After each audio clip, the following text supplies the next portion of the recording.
So Sony let a bunch of Japanese journalists and YouTubers have a hands-on experience with the PlayStation 5 today, and grab your cucumbers because there's a lot to go over.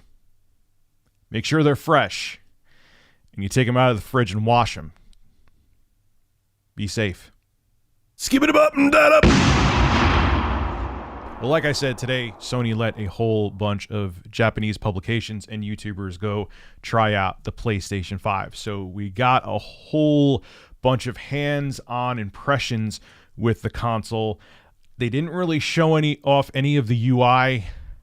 I don't get it why October 4th, Sony's still not letting the UI be shown, but they showed gameplay of Godfall and Astro's Playroom, and people got to use the console for about an hour and a half, and they said how the console performed. Was it loud? Did it get hot? And we got hands-on impressions of all this, which is really cool because there's been concern if the PlayStation 5 will be a spicy boy and overheat. I got some good news for you. It won't. Well, anyway, I also got in contact with Sony, and they sent me some exclusive footage of the PlayStation 5. While I go over some of the features here, you'll see that footage, and then we will discuss.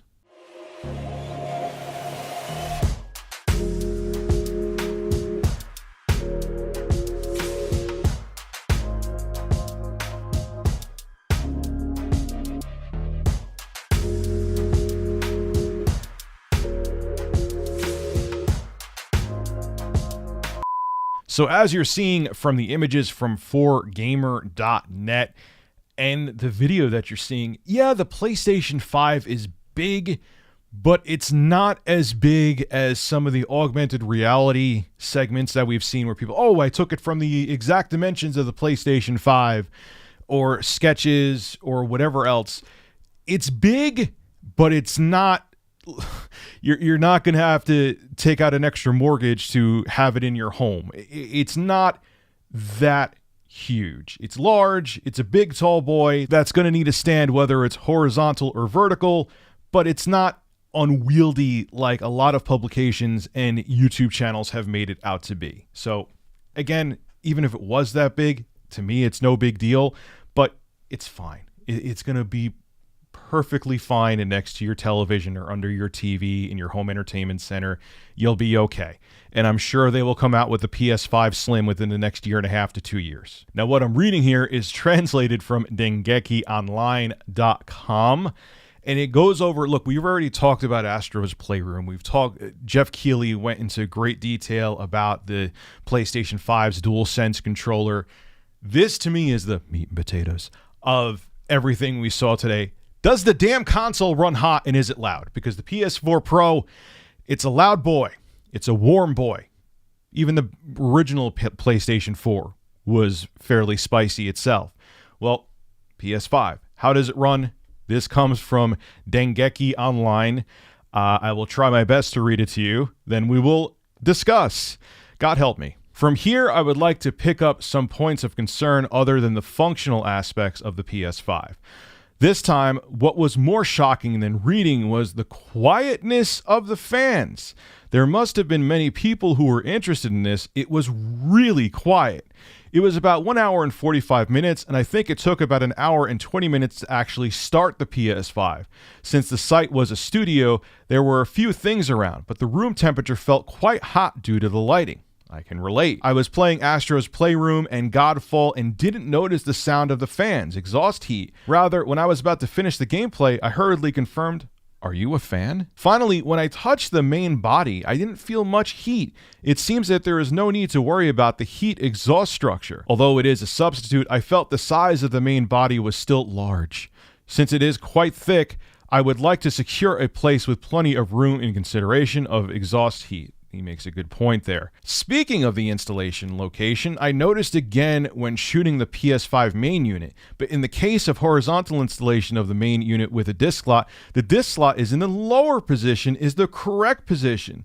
The horizontal image of the main unit has already been officially released. I noticed that it was the horizontal image of the main unit was already been officially released, but when I actually saw it, I noticed it was In addition, a stand is attached to the PS5 main unit. It seems that this stand is actually used even when placed horizontally, which I talked about yesterday.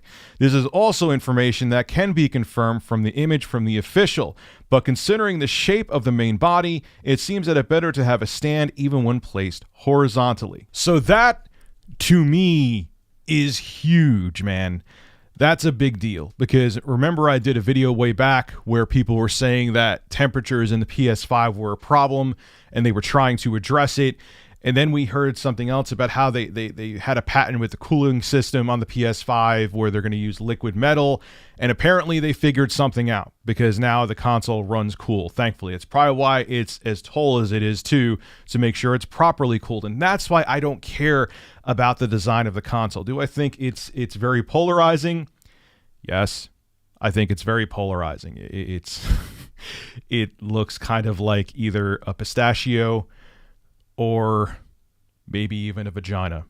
But if it plays games, it plays games. I really don't care. If it functions well, if it's cool, if I don't have to worry about replacing it every year and a half because it has its own version of the Red Ring of Death, whatever it looks like, it looks like. And I'm seeing a bunch of positive impressions where the console's not getting hot, where it's easy to use.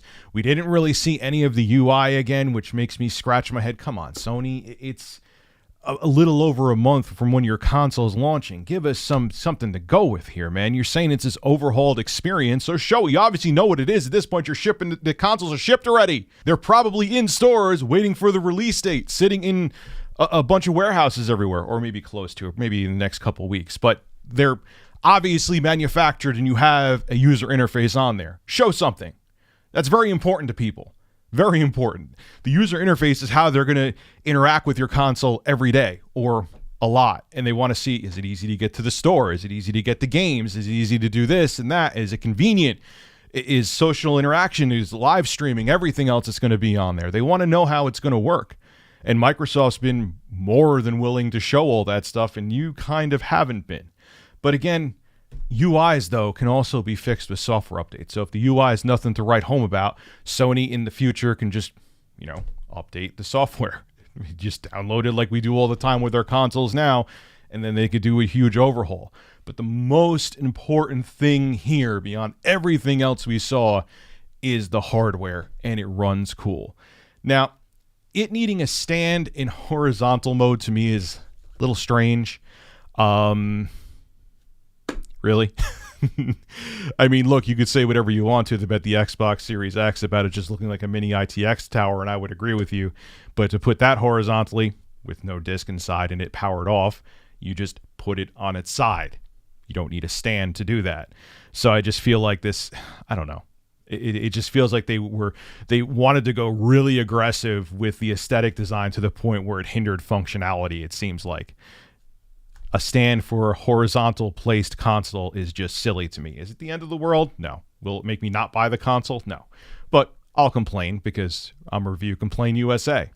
But anyway, I was excited about everything I saw, and I'm hyped for next gen. Even though I really didn't play the Xbox One and PS4 that much this generation, I played mostly Switch and PC.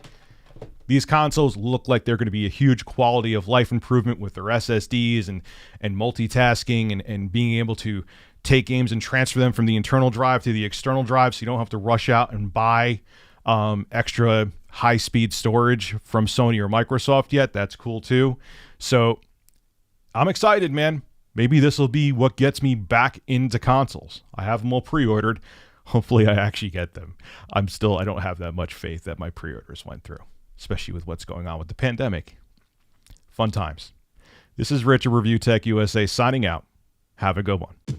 Hey, if you enjoy my content, consider becoming a Review Tech USA member. I'll have a link below in the description. I live stream now on this channel all the time, and it gives you access to cool emoticons to use as well while I live stream. Again, link below in the description. Thank you for your continued support.